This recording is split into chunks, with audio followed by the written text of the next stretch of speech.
O espelho tá aqui, ó. Tu pode abrir, ó. Assim, ó.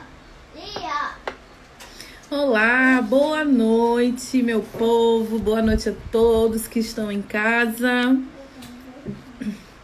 Tudo bem com vocês? Recentemente a gente terminou uma live maravilhosa, né? Que a gente aprendeu a fazer um café da manhã para todos os amados ou amada, né? Cada um com o seu. A live foi maravilhosa, gente. E hoje, e agora, né, às 8 horas, estamos iniciando mais uma live da revista Sobretudo. Essa live, ela também é muito importante, né? É a era da pandemia e o meio ambiente, com o doutor Marcelo Rodrigues, ele que é advogado ambientalista e também ele é o ex-secretário do meio ambiente da cidade do Recife, tá, gente? Inclusive, boa noite, Ronaldo. Deixa eu ver aqui quem é que tá com a gente já. Patrícia, meu amor, seja bem-vinda. A Day Lima, gente, muito feliz por vocês estarem aqui. O Ronaldo Passos. Sejam todos bem-vindos a mais uma live da revista, tá? Eu não sei se vocês sabem que nós estamos no mês, na verdade, né? Do meio ambiente. O dia mesmo foi dia 5 de junho, quinta-feira passada. Foi o dia do meio ambiente, tá, gente? Em meio à pandemia do coronavírus, houve muito esvaziamento das ruas, das cidades, e a natureza segue o seu curso. E parece ser mais notada pelos seres humanos. Com a menor frequência de carros nas ruas e produção das indústrias, há registro também de níveis de melhora de qualidade no ar. A gente está vendo aí muitos exemplos que a natureza ela tá dando pra gente, né? Ela tá sendo notada. Eu não sei se vocês viram também que recentemente teve uma reportagem, né? Que apareceram, que começou a surgir. Deixa eu ver aqui, gente. Surgiu na beira do rio do Capibaribe, na Ilha do Leite, as capivaras adultas e os seus filhotes, né? Foram vistos. Principalmente à noite. Isso daí, gente, já é uma prova, né? Que, meu Deus do céu, onde é que a gente ia ver capivara aqui em Recife, ainda mais na beira do rio, né? Ali na Ilha do Leite. Muito difícil. Também, eu não sei também se vocês estão sabendo também, que teve em Veneza, disse que há mais de 60 anos não se via uma água tão limpa como as águas de Veneza, né? Que tá bem cristalina. Também falou da montanha da Himalaia, gente. Na Índia, tá? Que não se via também há mais de 30 anos. E com tudo isso, né? Agora os próprios moradores estão conseguindo ver. Gente, isso é a natureza dando resposta pra gente. É muito importante o assunto de hoje, tá? Então, eu vou convidar o nosso convidado especial, o doutor Marcelo Rodrigues, tá? Ele é que é advogado, ambientalista. E hoje ele vai estar falando, vai ter um bate-papo com a gente sobre a era da pandemia e o meio ambiente. Deixa eu convidar ele aqui. Não, ele ainda não entrou. Eu pensei que ele tinha entrado aqui, entrou não. Doutor Marcelo Rodrigues, tá, gente? Ele foi ex-secretário do Meio Ambiente da cidade do Recife.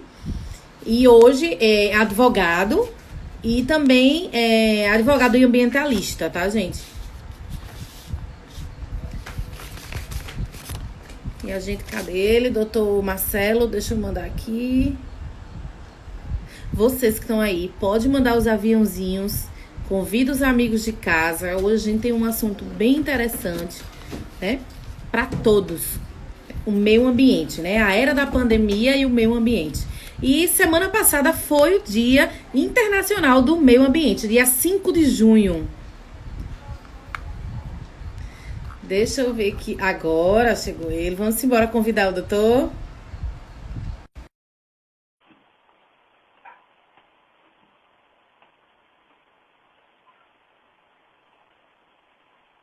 Boa Boa noite, doutor Marcelo. Seja Boa noite, bem-vindo. Nelson.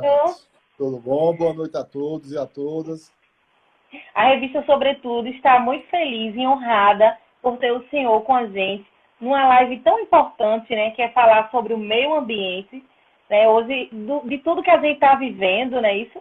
Então, assim, vários exemplos da natureza dando resposta para a gente, coisas que não aconteciam há décadas, há mais de 20 anos, e hoje está acontecendo. Acabei de falar sobre as montanhas, a Himalaia, na Índia, né, que ficaram visíveis depois de mais de 20 anos, 30 anos, eu acredito. E agora os próprios moradores estão conseguindo ver, né? Isso é muito bom. Mas a gente também tem, né, doutor, uns pontos positivos e uns pontos negativos do tudo em geral. Isso. Primeiramente, boa noite, agradecer o convite, né, de vocês e para esclarecer algumas coisas, né, para começar em dizer que nós estamos vivendo uma situação atípica, né? Na verdade, sofrendo com a quarentena, sofrendo com lá atrás o que, na verdade, deixamos por conta. Teve um problemazinho aqui, porque está refletindo nos meus óculos, aí fica meio ruim, desculpa. Mas, então, aí o que a gente, na verdade, o que se apresenta, Mel, é o seguinte: os ataques ao meio ambiente, de uma forma geral, propiciaram exatamente mais uma pandemia no planeta. Não é? Isso, naturalmente, é reflexo exatamente das atividades nocivas do homem em relação ao que nós vivemos, ao que nós passamos a viver a partir desse ataque constante do homem em relação à questão ambiental, não é? A questão do meio ambiente. E a gente sabe que não é pouco. A gente sabe o que nós sofremos como um todo são circunstâncias de um modo de produção agressivo, com uma cultura consumista, e que nos levou exatamente a o que nós estamos vivendo hoje. Então, isso é um reflexo, naturalmente, do que nós passamos. Notadamente, o que a Covid-19 veio de outro vírus advindo da China. Exatamente esses mercados que existem de comidas nativas, não é? De produtos nativos, animais nativos, que logicamente foram atingidos pela agressão sofrida pelo homem lá na China, como é aqui no Brasil, como é nos Estados Unidos, como é na Europa. Então, esse desequilíbrio, ele é cabal. A gente pode citar uma coisa muito simples, por exemplo. Uma época dessa, eu, pelo menos aqui em Caruaru, via muito sapo, via muito... a gente assistia a cantoria dos sapos, né? Por conta exatamente que era um momento de chuva e de insetos. Hoje a gente vê os insetos e não vê os sapos. Então, isso é uma realidade de um desequilíbrio muito grande planetário, não é? Isso é a mão do homem, não é, invadindo os espaços dos animais e numa convivência não pacífica. Então, a lei da ação e reação, ela é muito lógica. Então, essa não foi e não vai ser a última pandemia que vamos viver. Isso não é o primeiro vírus, não é? Isso é um dos vírus que nós vamos vivenciar e que daqui para frente, infelizmente, é disso para pior. Não é para melhor, eu creio que não. Então, quando a gente fala com relação à diminuição dos impactos naturais, é uma verdade, né? Porque deixamos de ter mais carros nas ruas, então a combustão através do petróleo, ela deixou naturalmente de existir da forma que estava existindo, né? De ônibus, de meios de transporte. Isso deu uma diminuída, isso é de forma planetária. Então, aviões, não é? Indústrias, comércio. Então, todo esse processo natural de consumo, de idas e vindas, de viagem de ônibus, seja através das cidades, seja através intercidades ou entre estados, a gente sabe que isso, na verdade, desimpactou, pelo menos o ar. Os índices de gases do efeito estufa, eles diminuíram, não é? O dióxido de carbono, na verdade, eles, na verdade, deram uma queda em todo o planeta. Não uma queda que a gente possa dizer, que coisa maravilhosa, agora vamos viver uma era ambiental e que agora a gente vai respeitar, na verdade, tudo isso. Isso não é verdade. Não é? A gente sabe que isso não é verdade. O ar menos poluído diminui a transmissão do coronavírus. Isso é verdade. Isso. Não é? Hoje nós estamos numa campanha, eu inclusive hoje postei em minhas redes sociais, a questão das pessoas evitarem queimar fogueiras. Não é? Porque as fogueiras, elas, na verdade, além de ter um caráter extremamente horrendo para a saúde como um todo, ela propicia problemas respiratórios. Por exemplo, eu sou... Então, nessa época de São João, eu tenho um problema seríssimo nisso aí.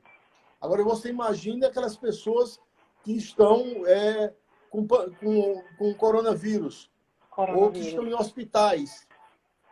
Entendeu? Então, já está difícil respirar, né? Isso. Não é que deu uma queda. Agora, chega o São João, as pessoas vão querer queimar fogueiras. E aí tem que ver a questão da fogueira. Para o idoso, para a criança, para as pessoas com problema respiratório, não é? E principalmente em virtude dessa pandemia, que vem agora de forma muito agressiva para os interiores, né, de todo o Brasil, em especial a nós aqui em Pernambuco. Então, a gente sabe que o coronavírus ele vem com muita força para o interior de Pernambuco. Isso quem diz não sou eu, quem diz isso são os médicos, são os especialistas, que houve, segundo eles, a gente não sabe porque, infelizmente, no Brasil, dados em relação a isso são muito camuflados. Eu também não posso dizer a que ponto, né? Infelizmente. Mas, assim, o que a gente sabe é que houve a melhora da qualidade do ar e com a diminuição do ar poluído, diminui naturalmente a transmissão do coronavírus. Isso é verdade, sabe, Mel? Isso, na verdade, você estava falando sobre a capivara e, assim, os animais, pela tranquilidade que ficaram as cidades, exemplo de Recife, por exemplo, foi visto capivara em Boa Viagem também. Eu vi fotografia de capivara em Boa Viagem. Quer dizer, a coisa realmente, para os animais, em parte, foi interessante, porque minimizou essa situação, né? Deu uma minimizada nessas questões. Então... Os pontos positivos, né? Eu até andei um pouco também dando uma lida e vi também que, como o senhor falou, que melhorou a qualidade do ar, ele menor consumo, né, de energia por parte das indústrias, mas também tem o lado negativo, que foi o aumento de lixo, que agora a gente em casa, a gente está... Não é isso? E também a gente viu também algumas reportagens sobre o desmatamento, né, em muitas terras indígenas.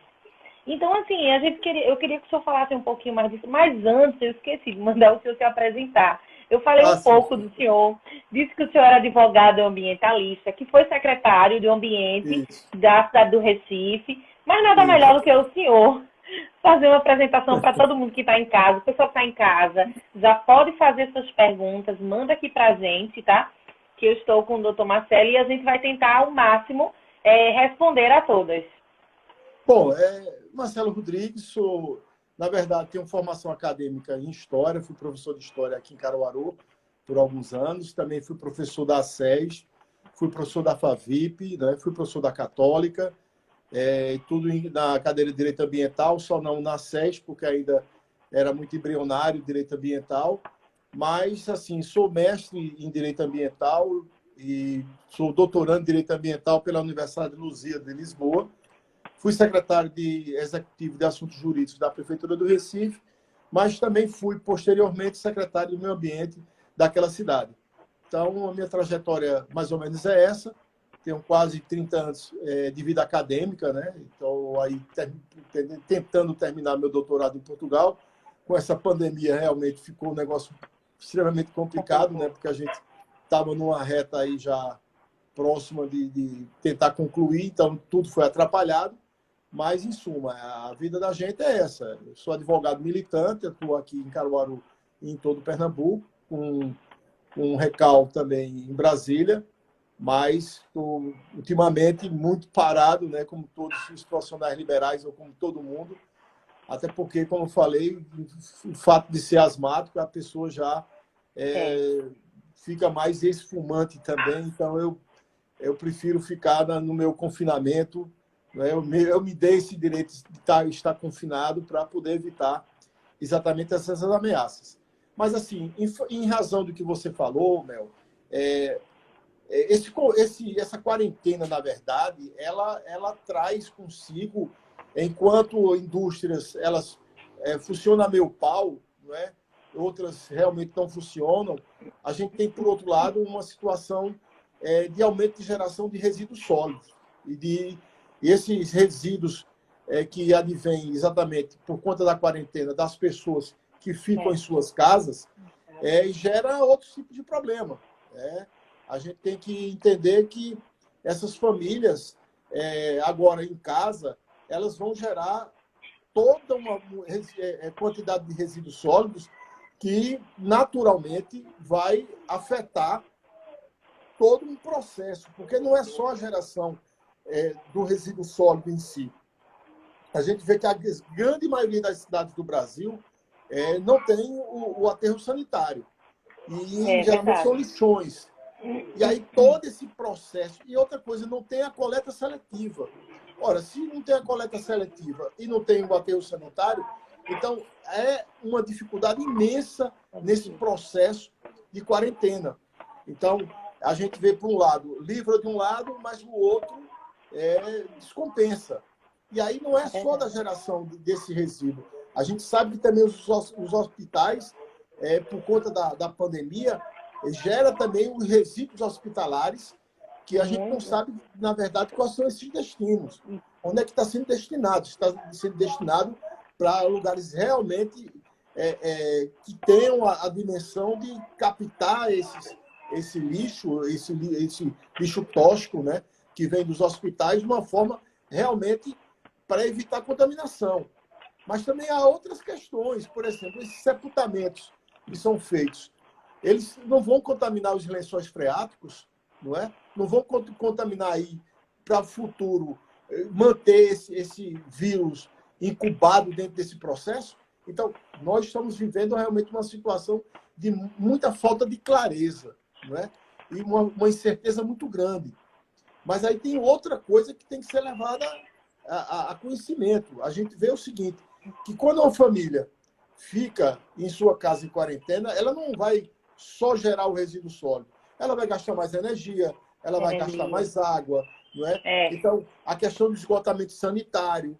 Então, é gás, é energia, é comida, é água, serviço de comunicação. Então, tudo isso gera um processo de quebra exatamente do que está se ganhando. Se ganha de um lado, mas se perde do outro. Então, essa compensação, talvez, eu vejo muito, eu vi alguns colegas, inclusive ambientalistas, numa discussão que nós tivemos anteriormente, vibrando com esse processo. Eu digo, olha, cautela quando você acredita que isso vai gerar só benefícios, não é? A gente não sabe, na verdade, o quanto isso vai ser impactante posteriormente.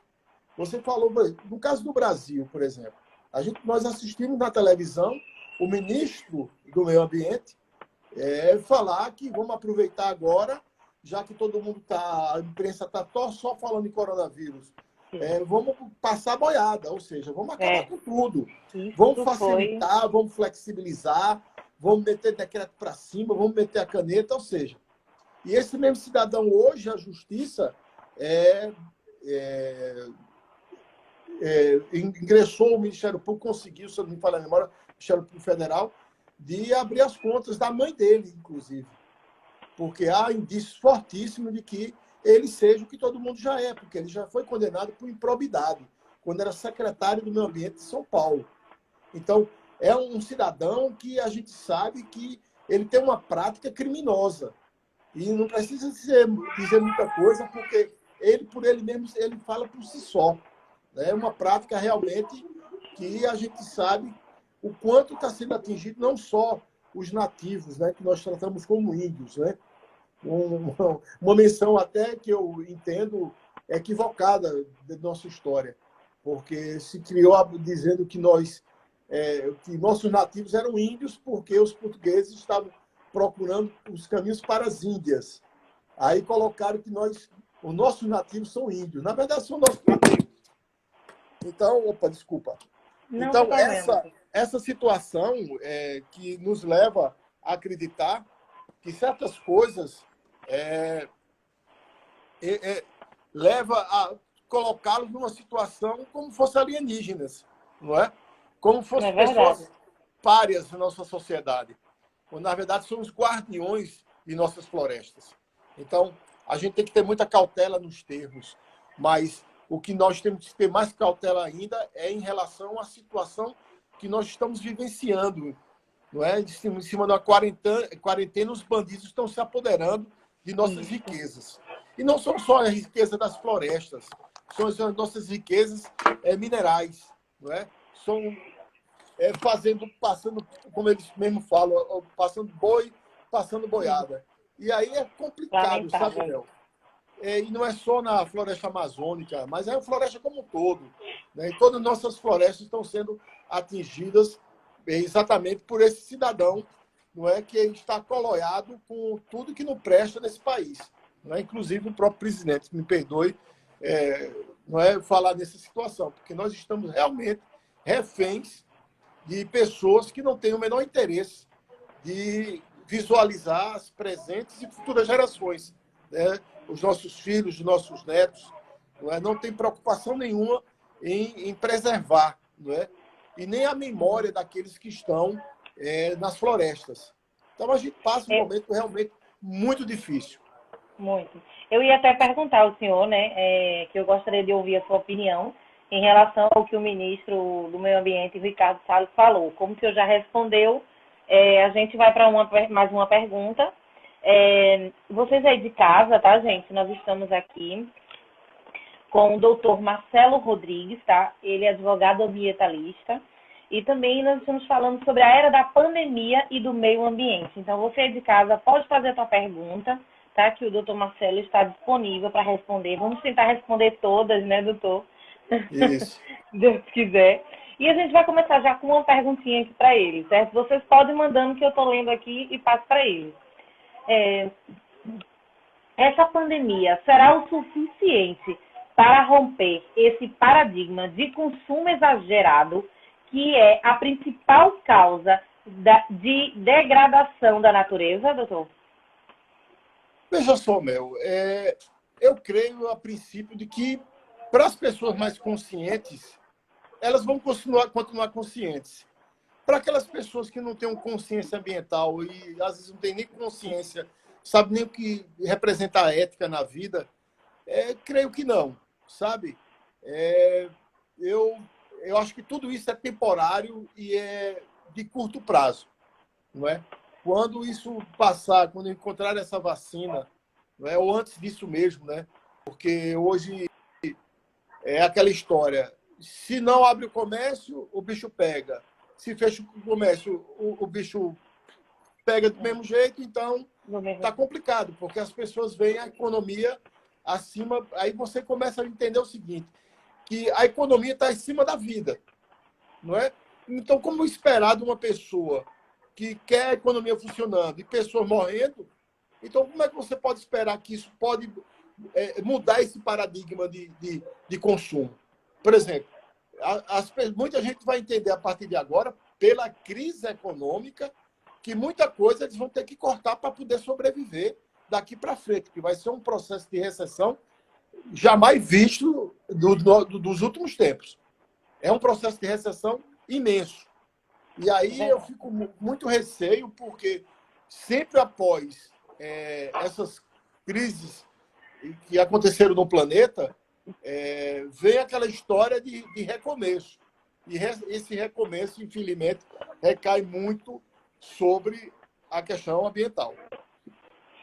Doutor. Vamos lá para mais outra. A pandemia e o meio ambiente. Impactos momentâneos ou nova normalidade?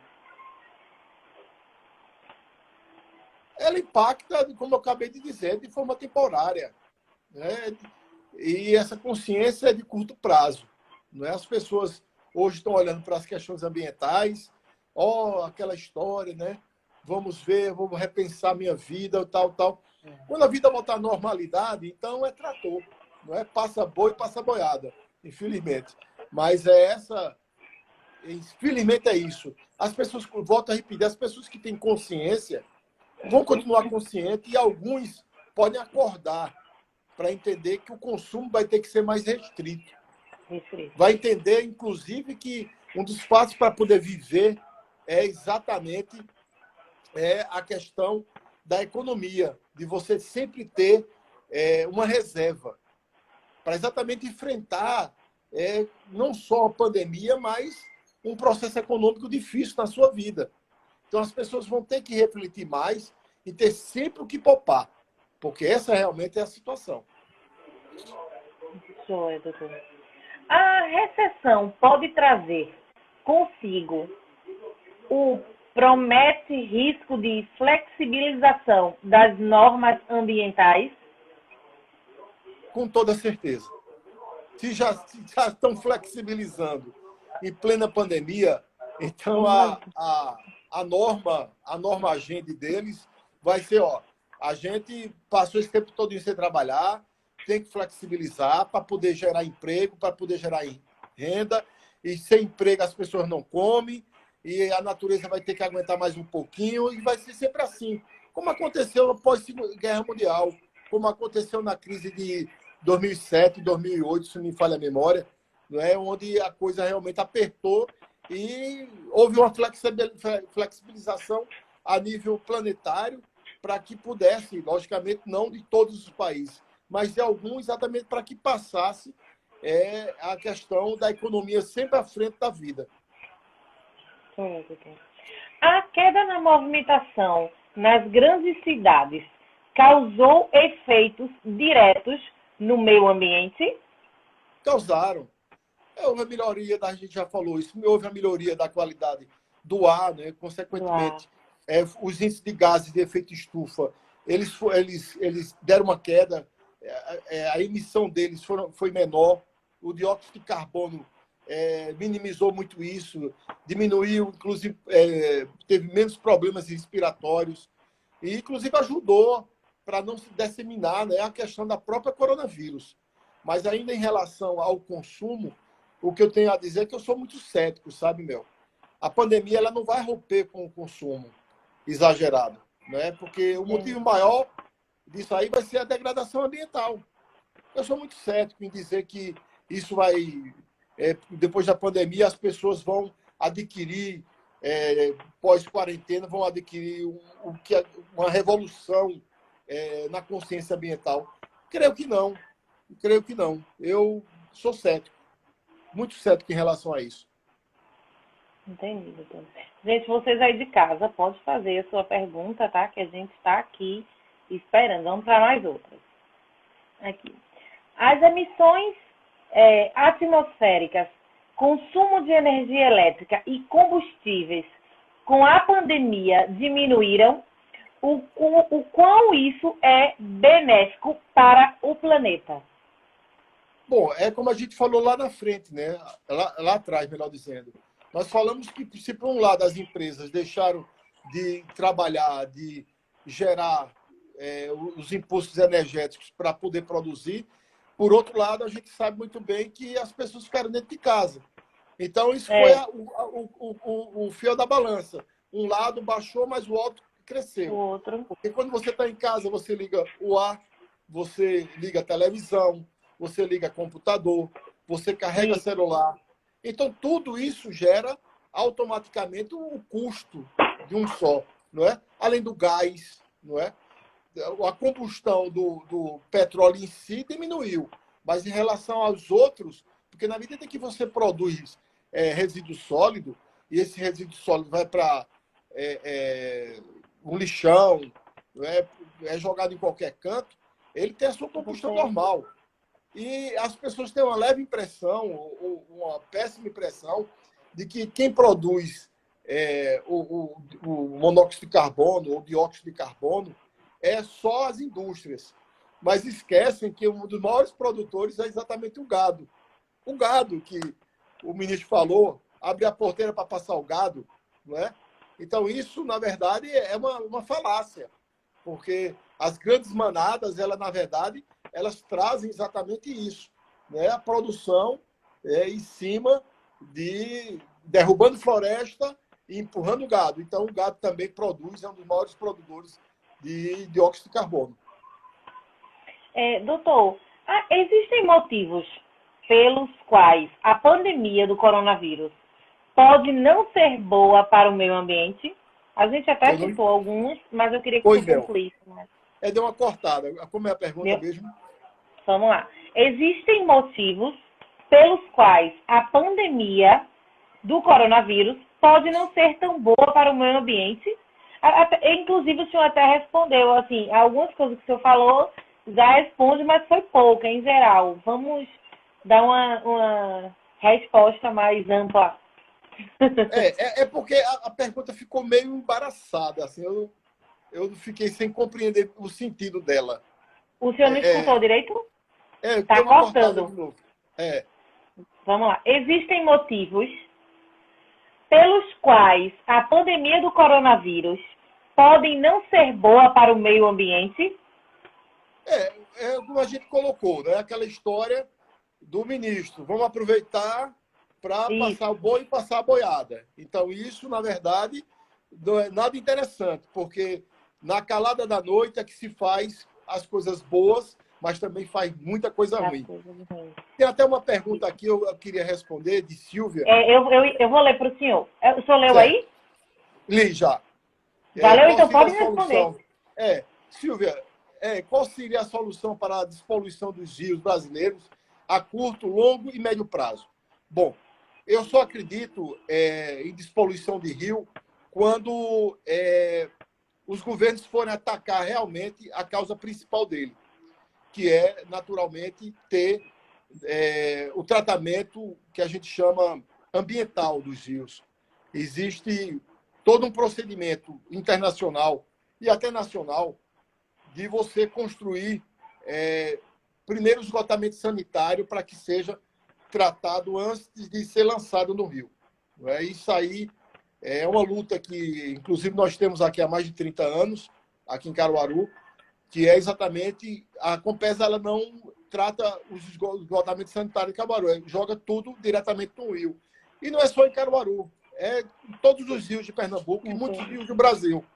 Então, essas empresas, na verdade, cobram a tarifa sem, naturalmente, exercer a função maior, que seria tratar. Olha, se você recebe para coletar, você teria que tratar. E tratar e jogar. E quando você passar os resíduos que vêm dessa água tratada, poder ir para o rio de uma forma leve, não é? Para que não ocasione exatamente a poluição dos rios. Não é? Tem agora, já no Senado, uma PEC que avalia transferir isso para a iniciativa privada, que isso é um absurdo, né? Porque, na verdade, anteriormente, era para que os municípios assumissem essa responsabilidade. E agora eles vão começar a privatizar, e isso aí vai ser motivo de muita discussão, que vai poder começar a se privatizar isso do modo geral. Então, você veja, se privatizar a água já é cara para nós. E se privatizar a água como energia, então o acesso à água ele vai ser extremamente limitado para as pessoas. Então, nós estamos vivendo realmente uma panaceia de imbecis que querem realmente entregar todo um patrimônio de todos, não é? Para a iniciativa privada, como isso fosse resolver todos os problemas. Entregue a questão do tratamento de esgoto, mas não entrega a água, porque se hoje nós pagamos, e todo pessoal humilde pode pagar, mas nem todo pobre vai poder pagar a água. Como hoje também já não paga, né? É muito difícil hoje comprar um caminhão de água, uma lata d'água. Enfim, imagine isso privatizado. Isso mesmo. Temos mais uma pergunta aqui. Qual a melhor fonte de energia, levando em conta a proteção do meio ambiente? Olha, existem, na verdade, vários tipos de energia que hoje são contempladas como sendo a melhor para a questão ambiental. Nós temos a energia solar, a energia eólica, a energia das ondas. Todas elas hoje fazem parte de um processo que é um processo presente e para o futuro. Então, havia, na verdade, políticas públicas aqui no Brasil de grandes investimentos tanto na eólica como na solar. Não é? A gente também vê em outros países a exploração da energia através da energia das ondas do mar. Então, de combustão de resíduos sólidos, enfim, existem N possibilidades de você usar tudo para energia, não é?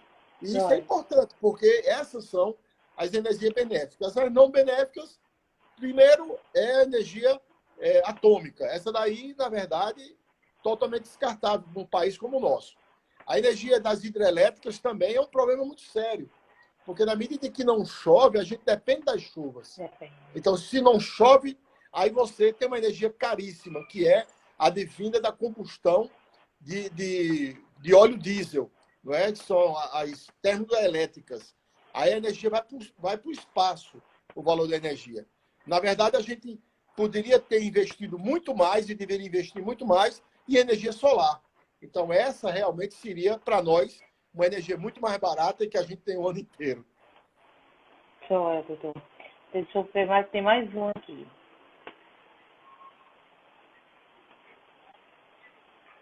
Aqui meu computador fechou. E qual a lição, doutor, que o senhor dá, assim, que o senhor pode falar, né, que fica para o dia de amanhã? Eu vejo, Mel, que eu venho lutando a minha vida toda. Eu acho que desde que eu me entendo de gente lá atrás, com 14, 15 anos, eu faço a minha parte. A minha parte é plantar árvores e plantar árvores. E participar de movimentos que envolvam a defesa das pessoas mais humildes, das pessoas menos favorecidas, dos vulneráveis, né, e dos invisíveis. Porque esses, sim, são os que mais sofrem. Esses que vão mais sofrer com essa pandemia e pós-pandemia. Quando eu falo dos vulneráveis, eu falo das pessoas que moram em favelas, que moram nos arrabaldes das cidades, não é? Que são esquecidos pelas políticas públicas, que moram em cômodos que vivem 5, 6, 10 pessoas num cômodo só, que não tem um sanitário, não tem uma privada, sabe? Que as necessidades são feitas, Deus lá sabe como, né? A gente sabe, mas não cabe a mim aqui dizer como. Então, minha vivência enquanto secretário no Recife me permitiu conhecer realidades muito nuas e muito cruas, que no cotidiano da gente a gente não tem, a gente não vê. A gente vive de avenidas, a gente vive de shoppings, a gente vive de escritórios, a gente vive de fóruns. Então, a gente não vive a realidade das pessoas invisíveis e das pessoas humildes. E essas é que estão realmente sofrendo muito, inclusive pela falta de assistência dos poderes públicos, sabe? E aí eu fico realmente dizendo que essas pessoas merecem, sim, toda a atenção, porque elas estão à periferia mesmo, né? São as pessoas que vivem à margem da sociedade, aquelas que realmente precisam de todo o apoio das pessoas e principalmente dos organismos, dos órgãos públicos, né? E o que a gente assiste, na verdade, é o contrário, não é? Então, você não pode cobrar de uma pessoa que ela tem fique em casa, isso é lindo, fique em casa. Aí você não está com trabalho, você é um ambulante, você é um camelô, você é um feirante. Como? Fique em casa, você é um mototaxista, fique em casa. Aí tu vai comer o quê? Não é? Uma desorganização governamental, que o dinheiro não chega na conta e que as pessoas precisam comer. Que você olha para o teu filho, olha para o teu neto e você não tem o que dar, o que comer a essas pessoas. Ah, tem a higienização, passe álcool gel na mão, lave suas mãos. Sim, se não tem água para tomar banho, Quanto mais... não é? É Quando não verdade. tem dinheiro para comer, quanto mais para comprar álcool gel, para ficar passando nas mãos. Então, eu acho muita hipocrisia. Você não pode comparar a situação do nosso país com a Itália, com a Inglaterra, Não, certo? Você não pode com a Alemanha. Você não pode comparar isso nunca. As pessoas já chegaram a me perguntar, Marcelo, qual é a situação dos Estados Unidos? Por que mais de 100 mil pessoas morreram lá? Aí é muito simples. Esse governo agora mesmo, o governo federal, o Mandetta, que tanta gente elogiou pelo procedimento, ele era favorável à privatização do SUS, não é? E a mesma coisa que Ronald Reagan fez nos Estados Unidos, como Margaret Thatcher fez no mesmo período, tanto na Inglaterra como nos Estados Unidos, possibilitaram hoje ter mais de 100 mil mortos nos Estados Unidos. E a Inglaterra vai no mesmo caminho, não de 100 mil mortos, mas numa situação paritária pelo tamanho dela. Por quê? Porque acabaram com a saúde pública. Então, eles não visualizaram em nenhum momento a situação dos mais pobres, dos mais humildes, dos trabalhadores. E queriam acabar aqui. Não sei se vão acabar, se vão ter coragem de acabar. Porque se tivesse acabado, Mel, com certeza, esse número aí não ia ter cemitério que desse para botar tanta gente disso aí. Então, o que eu tenho para o futuro é o receio de que quem vai mais sofrer nisso, a gente está sofrendo. Mas quem está sofrendo muito, muito, muito são os invisíveis, são os vulneráveis. Esses sim estão sofrendo. é verdade, doutor. Foi muito esclarecedora a sua entrevista. Foi maravilhosa. A diretora Lucélia, fantástico. Está dizendo aqui, muito obrigada. Arrasou, doutor Marcelo. Deixa eu ler aqui o pessoal que está falando aqui também do senhor. Todos que entraram também, sejam todos bem-vindos. Entrou um bocado de gente, botou palma, ok. Acho que é Cassiano Cassiano Vasconcelos. Botou personal. meu prefeito. Meu prefeito, Elisama também. A Elisama, grande Silvana. amiga. Expresso Cursos. Entrou muita gente, doutor. Muita gente aqui. A Mércia. Gente, nosso agradecimento a todos vocês, tá? Eu vou encerrar com uma frasezinha que eu vi e eu achei muito massa. É de um livro, A Nuvem Floquinho, é de um livro infantil, da Isa Colley. Mas ele faz, pelo menos assim, né? Quando eu li, ele me fez refletir sobre como a gente lidar com o meio ambiente e como ele é tratado. Eu espero também que o senhor goste. Há muito tempo, os homens poluem as nascentes, os córregos, os rios e os mares. As reservas naturais do planeta Terra estão sendo destruídas. Os humanos são ambiciosos e tratam os recursos naturais como se jamais fossem acabar. Eles não preservam a natureza. O progresso é bom, mas precisa ser sustentável. O dinheiro não pode comprar tudo, nem pode fabricar água. Sem líquido precioso, até os homens mais ricos vão morrer de sede. Verdade. Esse poema é de um livro infantil, para você ter noção, né? É uma alusão a um índio americano, quando Isso. fala quanto custava a terra deles. Eles que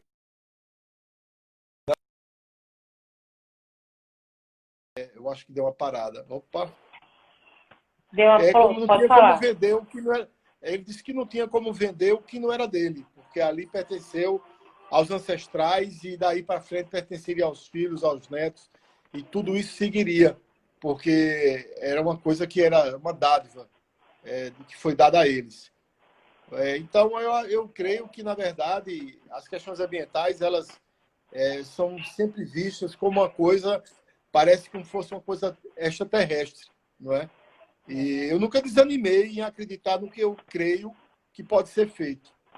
Eu acho que foi por isso que eu fui chamado para assumir a Secretaria do Meio Ambiente do Recife, porque, além de ser um sonhador, eu tinha muita vontade de colocar isso em prática. E me foi dado esse direito, na época, na gestão de João da Costa, e a quem eu agradeço muito por ter me possibilitado, na época, sair da teoria para a prática, né? Já que era muita teoria. E a prática ela foi posta no dia a dia, enquanto secretário. Para mim foi uma experiência maravilhosa, né?